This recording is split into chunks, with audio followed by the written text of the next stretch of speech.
Then we come to explanation number 2. वो कहती है where a number of documents are all made by one uniform process, as in case of printing, lithography, photography, each is a primary evidence of the content of the rest, but where they are all copies of a common original, they are not primary evidence of the contents of the original. अब इसका illustration दिया गया directly. A person is shown to have been in possession of a number of placards, all printed at one time from one original. Any one of the placards is primary evidence of the contents of the other, but no one of them is primary evidence as the contents of original. अब कई लोगों को illustration नहीं समझ में आता. देखिए, अब आप ऐसे समझिए, डॉक्यूमेंट की फोटो खींची है मान लीजिए आपने, ठीक है, एक बहुत अच्छे कैमरा से, उसमें नेगेटिव रोल भी है. अब आज के टाइम में नेगेटिव रोल नहीं होता, SD कार्ड होते हैं, but let us suppose negative roll है, SD कार्ड है. SD कार्ड में अगर हम लोग जाएंगे तो फिर 65B में जाना लगेगा, तो मैं उधर नहीं ले जा रहा अभी. तो सिंप्लिसिटी के लिए रखते हैं कि पुराने टाइप का एक कैमरा है, हाई डेफिनेशन, उसमें नेगेटिव रोल्स हैं, ठीक है. आप एक डॉक्यूमेंट की, मान लीजिए कॉन्ट्रैक्ट है, 1 पेज का कॉन्ट्रैक्ट है, आप उसकी फ़ोटो खींचते हो, ठीक है, और उसी फोटो की उसी नेगेटिव से नंबर ऑफ कॉपीज बनाते हो, या मान लीजिए आप एक से ज़्यादा फोटो खींचते हो उसी सेम कॉन्ट्रैक्ट की, बार बार, मान लीजिए 10 बार खींचते हैं. अब उस नेगेटिव रोल से अगर 10 इमेजेस बनती हैं, तो जब बात ये होगी कि उस डॉक्यूमेंट की फोटो की क्या वैलिडिटी है, तो फोटो को लेके उसके साथ बाकी की जितनी भी 9 फोटो है ना, वो प्राइमरी एविडेंस होंगी उस एक ओरिजिनल फोटो को लेके. लेकिन जब सवाल ये होगा कि वो जो ओरिजिनल डॉक्यूमेंट था जिसकी फोटो खींची गई थी, जो ओरिजिनल डॉक्यूमेंट या कॉन्ट्रैक्ट था जिसकी आपने फोटो खींची, क्या उसको लेके ये फोटो प्राइमरी एविडेंस है? Then the answer is no. उसको लेके नहीं है, उसको लेके सेकेंडरी एविडेंस हो सकता है पर प्राइमरी नहीं है होगा, ठीक है. As against the photos, the number of the copies made, that would be primary evidence as against each other, है ना. एक ही कॉन्ट्रैक्ट की आपने 10 फोटो खींची, अब एक फोटो को उसमें लाया गया और मान लीजिए 10 कॉपीज इधर उधर दी गई, तो ऐसे में जो जितनी भी फोटोज हैं एज अगेंस्ट ईच अदर तो प्राइमरी एविडेंस है, but as against the original contract of which you took the photo, against that it would not be primary evidence. ठीक है, लगे हाथ. एक और बात चीज समझ लीजिए, कार्बन कॉपी जो होती है ना, कार्बन कॉपी अगर आप लोग ने यूज किया हो तो पता होना चाहिए, पेपर के ऊपर आप कुछ लिख रहे होते हैं और नीचे कार्बन कॉपी की वजह से भी वो रिकॉर्ड हो रहा होता है. तो कार्बन कॉपी सेकेंडरी एविडेंस नहीं कहलाता है, वो प्राइमरी एविडेंस कहलाता है. क्यों? Because carbon copy is made by one uniform process, and that uniform process in that case is your writing. ठीक है, तो ये टर्मिनोलॉजी पे बड़ा ध्यान दीजिएगा. ये क्वेश्चन आ सकता है कि what is the position of carbon copy? Carbon copy is primary evidence, not secondary evidence. अक्सर लोग उसे secondary evidence मान लेते हैं, वो secondary नहीं, primary evidence है. इस पे केस लॉ कोट करना हो तो केस है Prithvi Chand versus state of Himachal Pradesh, decided on 17 जनवरी 1989. अब हम आ जाते हैं सेक्शन 63 पे, जो कहता है secondary evidence means and includes first certified copies given under the provision herein contained. Certified copies पे तो अभी आएंगे, तो सिर्फ सर्टिफाइड कॉपीज मार्क कर लीजिएगा. एग्जाम में आपको सेक्शन 63 के जो कीवर्ड्स हैं मेंशन करने होंगे. तो first is certified copies, second is copies made by the original by mechanical process which themselves ensures accuracy of the copies, and copies compared by with such copies. तो basically clause 2 कह रहा है कि अगर मान लीजिए आपने फोटोकॉपी किसी ओरिजिनल की है तो वो सेकेंडरी एविडेंस होगा, और फिर उस फोटोकॉपी से कोई आपने कॉपी कंपेयर की है, that would B also secondary evidence. Original की फोटोकॉपी बनाई, वो फोटोकॉपी सेकेंडरी एविडेंस. उस फोटोकॉपी से कोई आपने कॉपी बना के कंपेयर की, that would also be secondary evidence. However copy से अगर आपने ऑलरेडी ओरिजिनल की कोई कॉपी है, उस कॉपी से अगर आपने फोटोकॉपी बनाई और फिर कंपेयर करके उससे भी कॉपी बनाई, देन दैट जो लास्ट वाली कंपेयर्ड कॉपी है, that would not be considered as what, that would not be considered as secondary evidence. Similarly, photocopying from a copy which has not been compared from original or which is not derived from the original by mechanical process would also not be secondary evidence. ठीक है, I hope you understand this. अगर कोई copy है already original document की जो original से नहीं बनाई गई है, मतलब कॉपी की कॉपी है, और उसको आपने मान लीजिए फोटोस्टैट करके ओरिजिनल की जगह यूज करना चाहते हैं एज अ सेकेंडरी एविडेंस, तो वो सेकेंडरी एविडेंस नहीं कहलाएगा. ठीक है, because that is not a copy which is made from original by mechanical process. वो कॉपी की कॉपी है. Alright. Third is copy is made from और कंपेयर्ड विद द ओरिजिनल. अब मान लीजिए कॉपी की कॉपी वाली जो सीन थी, अभी तक आपने उसे ओरिजिनल से कंपेयर नहीं किया था. अब आपने क्या किया कि उसी लास्ट कॉपी को जो अर्लियर सेकंड क्लॉज में सेकेंडरी एविडेंस नहीं बन रहा था, अब आपने उसी कॉपी को ओरिजिनल डॉक्यूमेंट से कंपेयर कर लिया. Now in this case that would become secondary evidence because clause 3 says copies made from और कंपेयर्ड विद द ओरिजिनल. तो देखिए, कॉपी तो आपने ओरिजिनल से तो नहीं बनाई थी, पर ओरिजिनल से कंपेयर जरूर कर ली. ऐसी सिचुएशन में that would be a secondary evidence. Then we come to clause 4, counterparts of the document as against the party who did not execute them. तो as against the party who did execute them, उनके खिलाफ तो primary evidence बन रहा था, but as against the party who did not execute them, उनके खिलाफ क्या है, वो सिर्फ सेकेंडरी एविडेंस है. Then we come to clause 5 which says oral accounts of contents of a document given by the person who have himself seen it. अब इसमें original document ही देखना चाहिए, तभी जाके a person can give an oral account, वरना वो नहीं दे पाएगा oral account of the contents of the document. ये इलस्ट्रेशन से क्लियर हो जाएगा. नाउ द इलस्ट्रेशन सेज कि a photograph of an original is a secondary evidence of its contents though the two have not been compared if it is proved that the thing photographed was original. Secondly, a copy compared with a copy of a letter made by copying machine is a secondary evidence of the contents of the letter. If it is shown that the copy made by copying machine was made from the original. Illustration C. A copy transcribed from a copy but afterward compared with the original is secondary evidence. But the copy not so transcribed is not secondary evidence of the original, although the copy from which it was transcribed was compared with the original.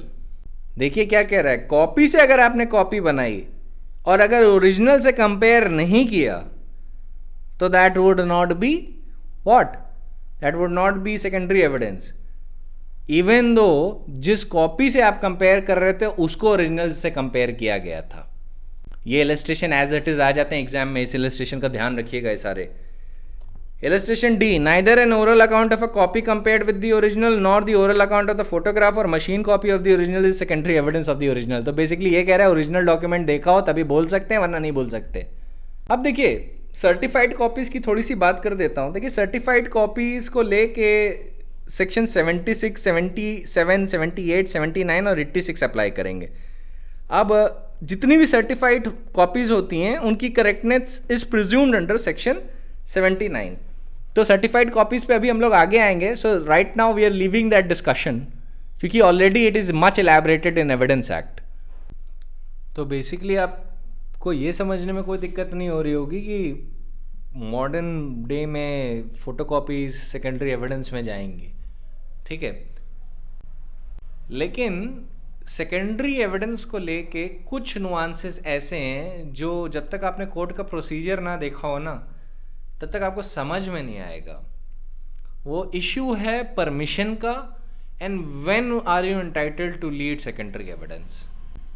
सिर्फ यही एक complex issue है जो secondary evidence को लेके होता है.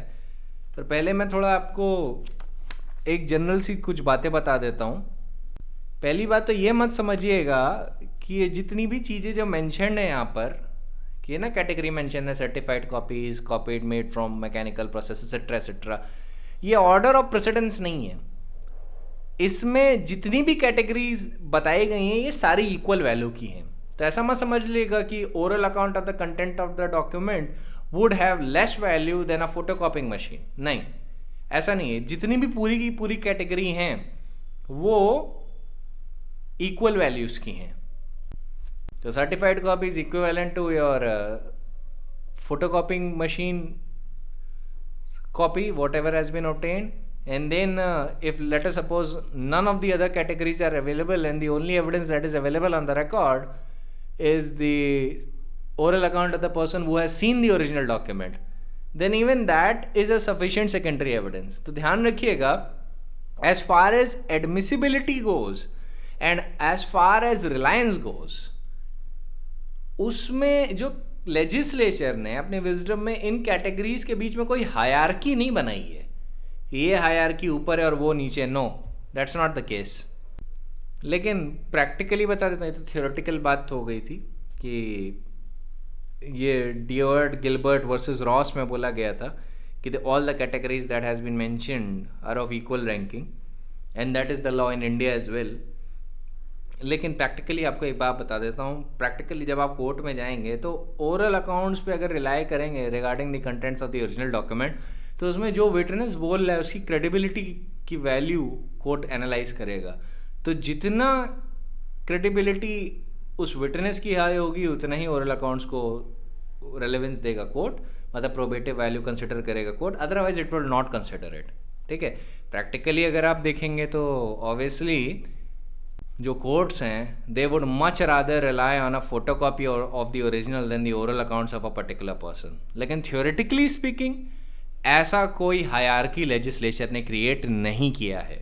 ठीक है, ये जब थ्योरी और प्रैक्टिस में यहाँ पे थोड़ा सा डिफरेंस है, ज़्यादातर नहीं होता है थ्योरी और प्रैक्टिस में difference as far as law is concern, लेकिन कभी कभी even though hierarchy has not been created, practically speaking oral accounts of the contents of the document को लेके जज जो है वो हमेशा अनश्योर रहता है। ठीक है, अब before coming to the practical nuances of secondary and primary evidence, I think I should just discuss about tape recorded evidence before, because ये इसी टॉपिक में भी रेलिवेंट होगा। अब देखिए, मैं प्रिलिमिनरी कंसेप्ट्स में ऑलरेडी मेजॉरिटी बात कर चुका हूँ कि वो रेलिवेंट कहाँ पे होंगे, लेकिन टेप रिकॉर्ड्स ट्रीट कैसे किए जाते हैं। देखिए, इसका आंसर दिया गया था, क्या वो डॉक्यूमेंट्री एविडेंस होते हैं या ओरल एविडेंस होते हैं? The answer is given in Ziauddin Burhanuddin Bukhari versus Brijmohan Ramdas Mehra, decided by supreme court. अब इसमें सुप्रीम कोर्ट ने हाई कोर्ट का ऑब्जर्वेशन करेक्ट माना था कि जो टेप रिकॉर्ड्स हैं स्पीचेस की, वो डॉक्यूमेंट्स की कैटेगरी में आते हैं, and it stands on no different footing than photographs। और ये सारे जितने भी टेप रिकॉर्ड्स हैं ये एडमिसिबल हैं provided first that the voice of the person alleged to be speaking must be duly identified by the maker of the record or by the others who knew it, accuracy of what was actually directly recorded to be proved by the maker of the record and satisfactory evidence, by the satisfactory evidence, it can be direct or circumstantial, and there has to be a ruling out of possibilities of tampering with the record। Accuracy के साथ you have to rule out the possibilities of tampering with the record। Third is the subject matter recorded has to be shown to be relevant according to the rules of relevancy found in Indian Evidence Act। So इस point पे एक judgement है Ram Singh versus colonel Ram Singh. इस judgement ने क्या किया था, जितनी भी प्रीवियस अथॉरिटीज़ थी, जैसे Yusuf Ali versus state of Maharashtra में ऑलरेडी बता चुका हूँ आपको, RM Malkani versus state of Maharashtra में प्रिलिमिनरी कंसेप्ट्स में दोनों जजमेंट डिस्कस कर चुका हूँ। So for the sake of brevity I will not reiterate those things again. एक जजमेंट और बताता हूँ आपको, वो है N Shri Ram Reddy versus VV गिरी, इसको प्रेसिडेंशियल इलेक्शन केस के नाम से भी जाना जाता है। अब इसमें टेप रिकॉर्डर्स के लिए यही बात की गई थी कि they can be use for the purpose of corroboration और for the purpose of contradiction और to test the veracity of the witness and to impeach his impartiality। ये सारी चीज़ों के लिए यूज़ किया जा सकता है। And then the judgment of Ram Singh versus colonel Ram Singh then again reiterated some of the guidelines which were, first, the voice of the speaker must be duly identified by the maker of the record or by the others who recognize his voice। In other words, it manifestly follows as a logical corollary that first condition for the admissibility of such statement is to identify the voice of the speaker।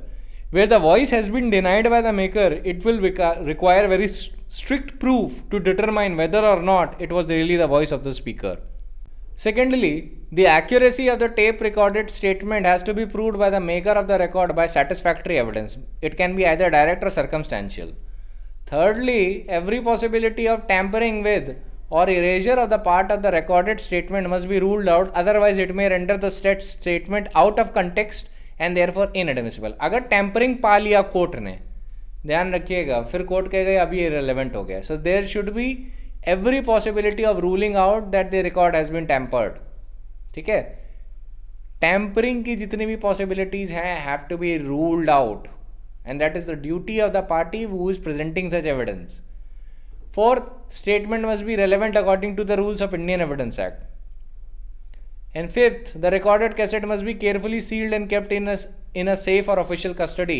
Sixth, the voice of the speaker should be clearly audible, not lost or distorted by the other sounds or disturbances. Ab, in order to support its own assertions which were laid down in this judgment, जैसे कि मैंने अभी mention किए, इसके लिए supreme court ने American jurisprudence से भी कुछ लाइनें उठा के रखी और कुछ इंग्लिश केसेस से भी सपोर्ट लिया. अब आर वर्सेस मकसूद अली मैं ऑलरेडी डिस्कस कर चुका था. अमेरिकन ज्यूरिस्प्रूडेंस की क्या लाइनें अपने सपोर्ट में ली वो मैं बता देता हूँ. टेप रिकॉर्डिंग से ही वो रिलेट करती हैं. अब उसमें था कि first, it has to be shown to the court that the recording device was capable of taking testimony. Secondly, it was required to show that the operator of the device was competent. Third is establishment of authenticity and correctness of the recording. Fourth is showing that changes, additions or deletions have not been made. And fifth is a showing of a manner of the preservation of the recording. Sixth is identification of the speaker. And seventh, are showing that the testimony elicited was voluntarily made without any kind of inducement. तो आपको क्या याद रखना है? आपको सिर्फ उतनी guideline याद रखनी है जो कर्नल राम सिंह में मेन बताई गई थी, 1 to 5, कि voice of the speaker must be duly identified, accuracy of the tape recorded statement has to be proved by either direct evidence or circumstantial evidence, possibility of tampering with or erasure of the part of the tape has to be ruled out, otherwise it will be rendered inadmissible. Fourth is statement must be relevant in the provisions of Indian Evidence Act. Fifth is the recorded cassette must be sealed and kept in safe official custody. Sixth is that the voice of the speaker should be clearly audible, not lost or distorted by other sounds or disturbance. अब मैं आपको एक और बात बताता हूँ और इस पर ध्यान दीजिएगा. रेलेवेंसी की बात ऑलरेडी हो चुकी है कि कहाँ कहाँ रेलेवेंट होता है. So if you remember the judgment of RM Malkani versus state of Maharashtra, वहाँ पे कोर्ट ने बहुत आराम से बताया था कि कहाँ कहाँ रेलेवेंट होगा. If you don't remember, let me reiterate for you. If the tape recording is a contemporaneous record of a conversation, that is, in other words, it means that it is simultaneously made with a fact in issue or relevant facts, then it would be relevant under section 6 as it will form the part of res geste, and it would also be admissible under section 7. Such recording is also a document under section 3, and recording would be admissible under section 8, 9, 10 and also under section 11. ध्यान रखिएगा, tape recording को documentary evidence माना जाता है, ठीक है, और उसका अक्सर कंपैरिजन फोटोग्राफ से किया जाता है. RM मलकानी में भी ये लाइन यूज़ की गई थी कि the tape recorded conversation is comparable to the photograph of a relevant incidents. तो if you want to mention just 2 judgments, then I can say you can just mention RM Malkani और राम सिंह, और क्या, and Ram Singh versus colonel Ram Singh. ठीक है, दोनों judgement अच्छे हैं क्योंकि उसमें ज़ियाउद्दीन बुरहानुद्दीन बुखारी भी रेफ़र किया गया है जो सीधे बोल देता है कि वो डॉक्यूमेंट्री एविडेंस होते हैं टेप रिकॉर्डेड कन्वर्सेशन. तो ऐसे में आपको ज़्यादा कन्फ्यूजन नहीं होगी. ठीक है, ध्यान रखिएगा, टेप रिकॉर्डिंग एविडेंस पे जब भी आंसर आएगा तो नोट्स पे मैंने जो भी आपको RM Malkani, Yusuf Ali versus state of Maharashtra, R versus Maqsood Ali, Ram Singh versus colonel Ram Singh, Ziauddin Burhanuddin Bukhari versus Brijmohan और श्री रामा रेड्डी वर्सेस VV गिरी, ये सारे टेप रिकॉर्डेड कन्वर्सेशन पे हैं. तो इनको एक बार रेफ़र कर लीजिएगा बस अपनी नॉलेज एनहेंस करने के लिए. बाकी कोटेशन में आपको सिर्फ गाइडलाइंस और जनरल प्रिंसिपल एग्जाम में कोट करने होंगे, ज़्यादा नहीं. टेप रिकॉर्डेड क्वेश्चन से डायरेक्ट क्वेश्चन आता है, What is the relevancy of tape recorded conversation? Is it an oral evidence or is it a document? आप उस सारी चीज़ों को आराम से समराइज कर सकते हैं. बस उन गाइडलाइंस का ध्यान रखिएगा जो मैंने बताई थी. Now unfortunately I don't think कि वो नुआंसेस मैं बता पाऊँगा अभी, तो मैं क्या करता हूँ आपके लिए वो सेक्शन पढ़ देता हूँ. सेक्शन पे ज़रूर ध्यान रखिएगा क्योंकि सारे कंसेप्ट निकलने हैं सेक्शन से ही. ठीक है, तो नुआंसेस तो मैं कल बताऊँगा. अभी मैं रेलेवेंट सेक्शन पढ़ देता हूँ टिल सेक्शन 66 क्योंकि वहाँ तक रेलेवेंट है बस. सेक्शन 64 कहता है proof of documents by primary evidence. Then the document must be proved by primary evidence except in the cases hereinafter mention. तो मतलब ये बेस्ट एविडेंस रूल बता रहा है कि जितने भी डॉक्यूमेंट है आप प्राइमरी एविडेंस से ही प्रूव करेंगे. अब देखिए सेक्शन 65 कहता है cases in which secondary evidence relating to the documents may be given. Secondary evidence may be given as to existence, condition or contents of the document in the following cases. Mark कर लीजिएगा ये तीन words, existence, condition or contents.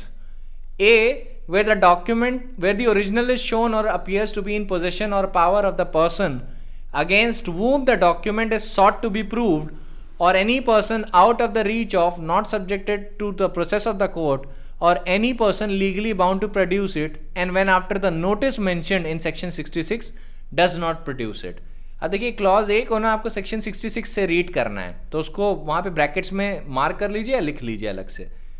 Then we come to clause B. It says where the existence, condition और contents of the original have been proved to be admitted in writing by the person against whom it is to be proved और by his representative in interest. तो मतलब जिसके खिलाफ आप वो document साबित करना चाहते हैं, अगर उसी ने एडमिट कर लिया राइटिंग में as regards to the existence, condition or the contents of the original, then you can provide secondary evidence on that matter.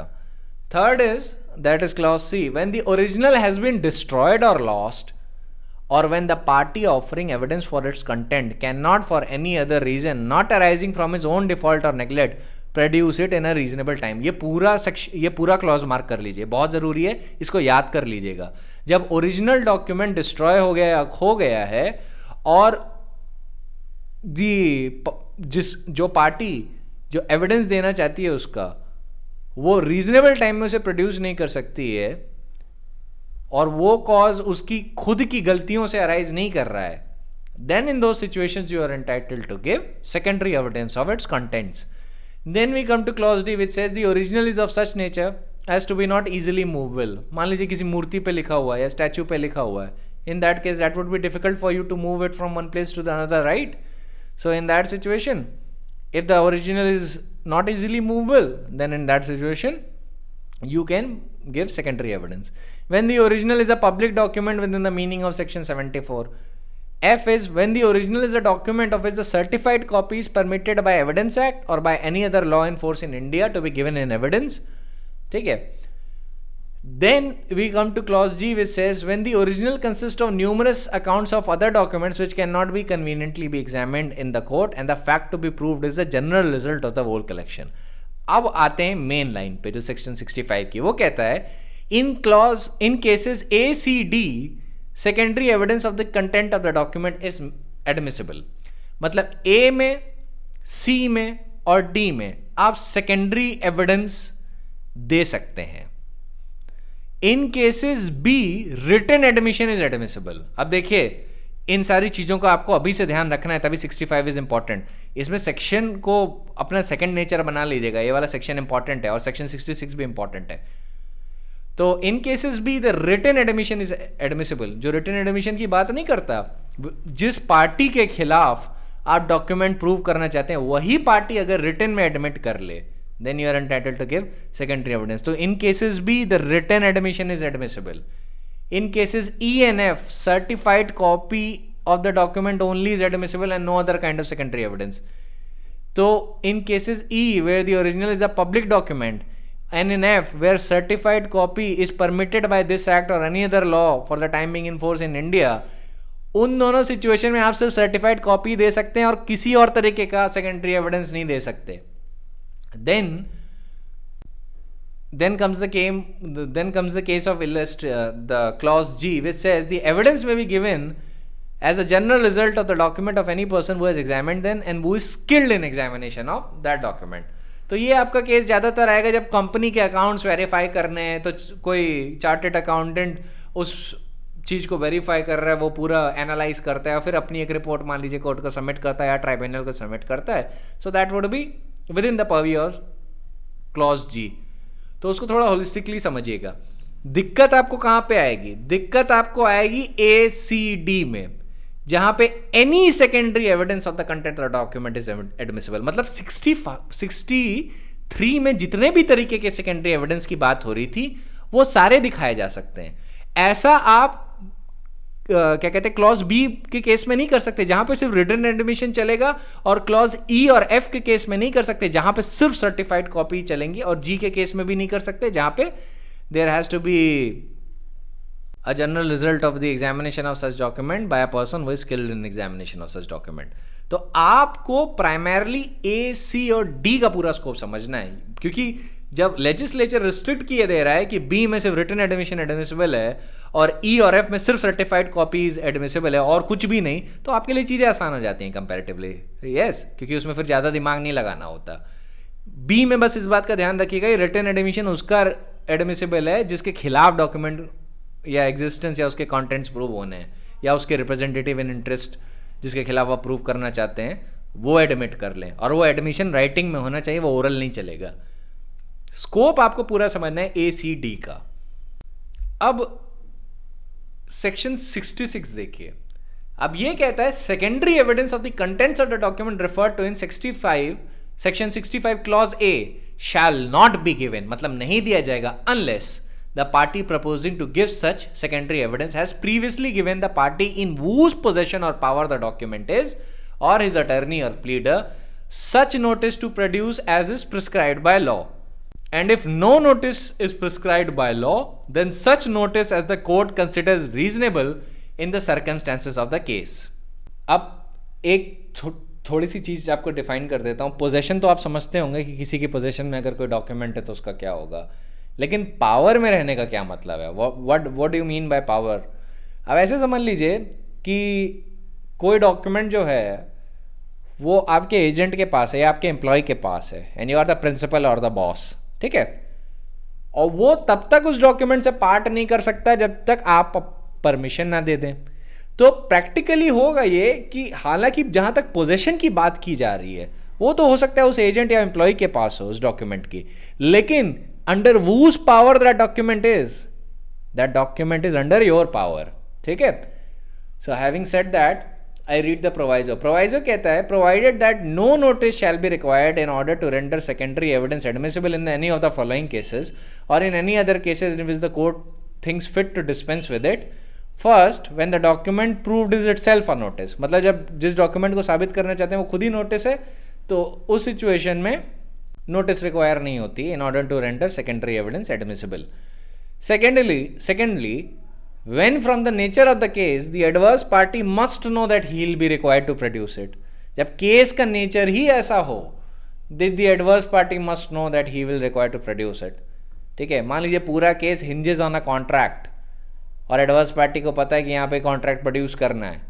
In that situation it is ordinarily presumed by the court that adverse party को पता होगा कि ऐसे situation में contract लाना ही लाना है. Late us suppose in case he objects की कॉन्ट्रैक्ट ऐसा नहीं है, कॉन्ट्रैक्ट के टर्म्स डिफरेंट है. Then we come to clause 3 which says when it appears or is proved to that the adverse party has obtained the possession of the original by fraud or force. जब आप court के सामने ये साबित कर दें कि जो एडवर्स पार्टी है उसने ओरिजिनल डॉक्यूमेंट अपनी पोजीशन में ले लिया है बाय फ्रॉड और force. Fourth is when the adverse party और his agent has original in the court. जब एडवर्स पार्टी और उसके जो एजेंट हैं उन्होंने कोर्ट में ओरिजिनल प्रोड्यूस कर दिया है, then in that case also no notice is required. Then we come to clause 5. It says when the adverse party or his agent has admitted the loss of the document. उन्होंने admit कर लिया कि document उनसे ही खो गया है. In that case also the notice is not necessary. And last is when the person in whose possession the document is out of the reach of and not subjected to the process of the court. मान लीजिए ऐसा व्यक्ति USA में बैठा है या Canada में बैठा है या न्यूजीलैंड में बैठा है. So in that situation, he is out of the reach of and he is not subject to the process of the court. सो ऐसी सिचुएशन में again notice is not necessary in order to render the secondary evidence admissible, ठीक है, और in any other cases where the court thinks fit to dispense with it. तो ये sections का आप जरूर ध्यान रखिएगा। It is imperative that you keep in mind section 66 while you are talking about section 65 clause A. अब ये पूरा सेक्शन 65 क्लॉज ए के लिए ही है, ठीक है, इसको क्लॉज बी पे मत अप्लाई करिएगा या एफ जी डी इन सारी चीजों पे मत अप्लाई करिएगा। It is only for section 66 clause A, ठीक है। तो बेयर एक्ट की रीडिंग सेक्शन 61 से लेके 66 तक बहुत अच्छे से करिएगा, सो दैट जो मैं नुआंसेस कल बताऊंगा आपको they become easier to understand. एक बार वो समझ लिया, everything else will become very very simple, कुछ कॉम्प्लेक्सिटी नहीं है फिर इसमें, ठीक है। तो एक बार इसे पढ़ लीजिएगा, क्योंकि कुछ टर्म्स मैं ऐसे यूज करूंगा जो सेक्शन से निकलते हैं, क्योंकि अगर मैं बार बार सेक्शन का रेफरल दूंगा इट विल बिकम कंफ्यूजिंग। तो एक बार सेक्शन अच्छे से पढ़ लीजिएगा and then will talk again on this matter, ठीक है। So that is it for today, I will see you tomorrow.